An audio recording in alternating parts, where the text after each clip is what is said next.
Hey everyone, so I'll be taking a look at the Star Wars Black Series Archive Waves Princess Leia. I took a look at the Archive Wave Obi-Wan Kenobi about maybe a week ago, and I picked up Princess Leia recently, and I also got the Archive Wave 501st Trooper as well, so I might take a look at that sometime later this week. First, take a look at the packaging. As you can see, I already opened it. There's a just fell over. There's an open window that would display the figure and all of her accessories. You have a Princess Leia right there. You got warnings 4+. On the side it says Princess Leia Organa. It says Star Wars Black Series 50 of Lucasfilm. On the back you got another image of Princess Leia, and you got a bio right there. And then you got a timeline right there. It says she was in Star Wars The New Hope, Empire Strikes Back, and Return of the Jedi. And then on the bottom you just got barcode and words. So let's just go ahead and get to the figure. So I do really like this Princess Leia figure, but there are maybe a couple issues that I have with it. But first, taking a look at the details, taking a look at that head. This is really, really nice. I think this really looks like Carrie Fisher. It's really good with the photo reel right here. And then the hair also looks good. I think it might be paint. I'm not sure. But there's like a little bit of, I think it is paint. It's a little bit of brown right there on the head, if you can see that. And then you got the rest of her outfit, which is made out of cloth, which is nice. That means it's going to get out of the way of all the articulation that you want to get out of her.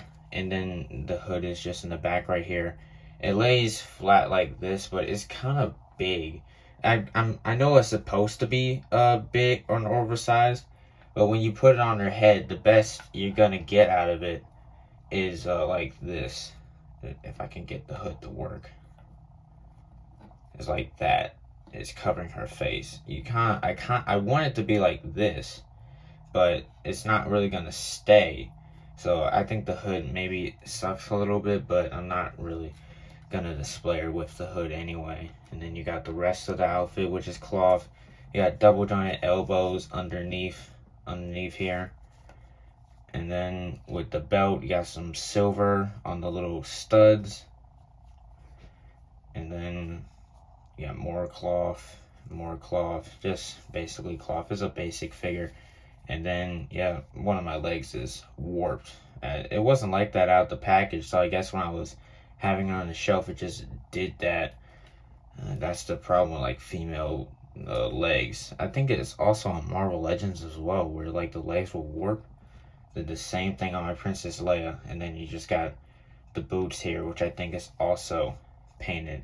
So it's a very nice figure. Not much going on here, but it's very nice.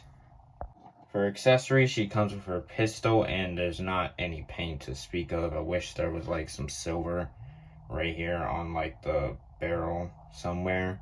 That would have been nice to have, but you can put it in her hand, of course. There, put your finger on the trigger, and you can get some nice poses with that. And she also comes with a stormtrooper rifle, which you can put in her hand, but she's not going to get her finger on the trigger. Her hand's too small for this grip. But there is some silver paint on it as well. So I just give this to Lando for him to use, and I have her using this one. Measuring this Princess Leia to see how tall she is. She stands at roughly 5.5 inches tall. I think in one of my last Star Wars videos, what was it, the Jet Trooper, where I said I think Darth Vader is too tall. I'm gonna take away that statement that I said, because Darth Vader is actually the perfect size here. Carrie Fisher is very short, so I think this is a very good size difference here. And here she is next to Lando and Luke. And here she is next to the Archive Waves Obi-Wan Kenobi. For articulation, there's a ball jointed hinge at the head, so she can look up very far, can look down very far. A little bit of head tilt. You got rotation. Hinge at the shoulder can go up past 90. You can rotate around 360, I believe, but I'm not going to do it if you're tearing this. You have a bicep rotation. Double bend at the elbow is really good. You have a wrist rotation, can hinge down and up on the trigger finger and side to side in this grip hand. Ball joint at the waist, you can crunch forward very far, can crunch back pretty far. That's from side to side, and rotation. Ball joint at the hip can kick up, kick back. You do have Well, she can kick out, I mean. And also thigh rotation, but it's pretty tight. Double bend at the knee goes that far, and ankle can hinge up, hinge down, and you have ankle pivots. The articulation on this Leia is pretty good. So overall, I think this is a really nice Leia figure. Definitely not, I don't think maybe better than the SH figure arts, but that's comparing a $20 figure to like a $75 figure. So for 20 bucks, I think you're getting a pretty good deal here. The articulation is nice, the cloth goods is pretty good, and the accessories are nice too, and also that photoreal is amazing. So overall, I'm gonna have to give this Leia figure a 9 out of 10. Anyway, that's it for this review. I'll see you next time. Bye.